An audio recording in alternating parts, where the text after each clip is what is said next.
Hi friends, ఈరోజు రామాయణం అంటే ఏమిటో ఈ ఎపిసోడ్ 1లో తెలుసుకోవచ్చు. జీవితం ఎలా జీవించాలో నేర్పుతుంది. రాముడు అధర్మ కుమారుడు, భర్త, సోదరుడు, రాజు. మన బాధ్యతలు ఎలా నెరవేర్చాలో చూపిస్తుంది. కష్టాల్లో ధైర్యం ఉంది. వనవాసం, సీత వియోగం, యుద్ధం, కష్టాల్లో కూడా ధర్మం విడిచిపెట్టకూడదని చెబుతుంది. మంచి తేడాల లేదా అర్థం అవుతుంది. రాముడు వర్స్ రావణుడు. మంచి మార్గాలు ఎప్పుడు గెలుస్తుందన్న నమ్మకం పెరుగుతుంది.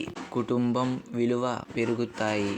తల్లిదండ్రుల గౌరవం, అన్నదమ్ముల ఐక్యత, భార్యాభర్తల నమ్మకం అన్నీ స్పష్టంగా చూపిస్తాయి. మనసుకు శాంతి, ప్రేరణ ఇస్తుంది. రామాయణం చదివితే మనలో ఆత్మవిశ్వాసం, ధైర్యం పెరుగుతుంది. చిన్నగా చెప్పాలంటే రామాయణం ఒక కథ కాదు, జీవన మార్గధర్మకం. అయోధ్యలో దశరథ మహారాజా ఉద్యమంలోకి వచ్చాడు. రాజ్యాన్ని రాముడికి అప్పగించాలని నిర్ణయించుకున్నాడు. మంత్రులు, ప్రజలు అందరూ ఆనందించారు. రాముడి పట్టాభిషేకానికి శుభ ముహూర్తం నిర్వహించారు. సీత, లక్ష్మణులు కూడా ఆనందించి సిద్ధమయ్యారు. అయోధ్య అంతా పండుగ వాతావరణంతో నిండిపోయింది. అయితే కైకేయి రాణి సేవకురాలు మందార ఈ వార్త విని ఆశయాలతో కైకేయిని రెచ్చగొట్టింది. రాముడు రాజు అయితే భరతుడిని స్థానం ఏమిటి అని ఆమె మనసులో విషం నింపుకుంది. అప్పటికే దశరథుడు కైకేయికి ఇచ్చిన 2 వరాలు గుర్తుకు తెచ్చింది.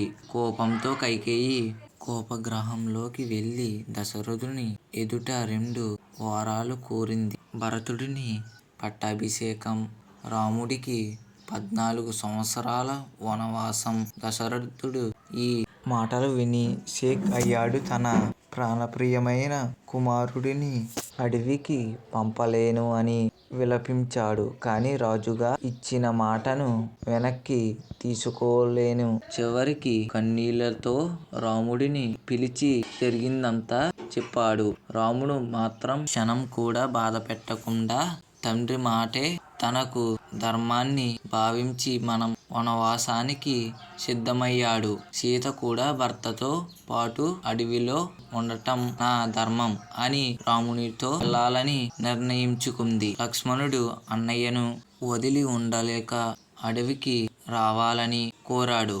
రాముడు మొదట నిరాకరించిన చివరికి అంగీకరించాడు. ముగ్గురు వనవాసానికి వెళ్లారు. రాముడు వెళ్లే సమయంలో అయోధ్య ప్రజలంతా కన్నీళ్లు పెట్టుకున్నారు. దశరథుడు రాముణ్ణి వెనక్కి భరించలేక కొద్ది రోజులలోనే ప్రాణాలు విడిచాడు. మామయ్య ఇంటి నుండి తిరిగి వచ్చి జరిగిందంతా తెలుసుకుని తీవ్రంగా బాధపడ్డాడు. తల్లి కైకేయిపై కోపంతో ఆమెను మందలించాడు. రాజ్యాన్ని స్వీకరించకుండా రాముడిని తిరిగి తీసుకురావాలని అడవికి వెళ్ళాడు. భరతుడు చిత్రకూటంలో రాముణ్ణి కలుసుకొని రాజ్యానికి తిరిగి రావాలని వేడుకున్నాడు. కానీ రాముడు తండ్రి మాటను ఉల్లంఘించలేనని చెప్పి తిరస్కరించాడు. అప్పుడు భరతుడు రాముణ్ణి పదుకలలోని తీసుకొని వెళ్లి అవే రాజ్యాన్ని పాలించేలా సింహాసనంపై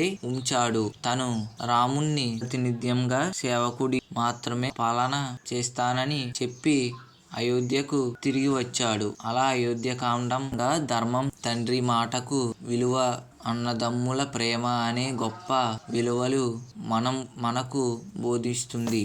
ఈ అయోధ్యకాండం ఎపిసోడ్ పూర్తయింది.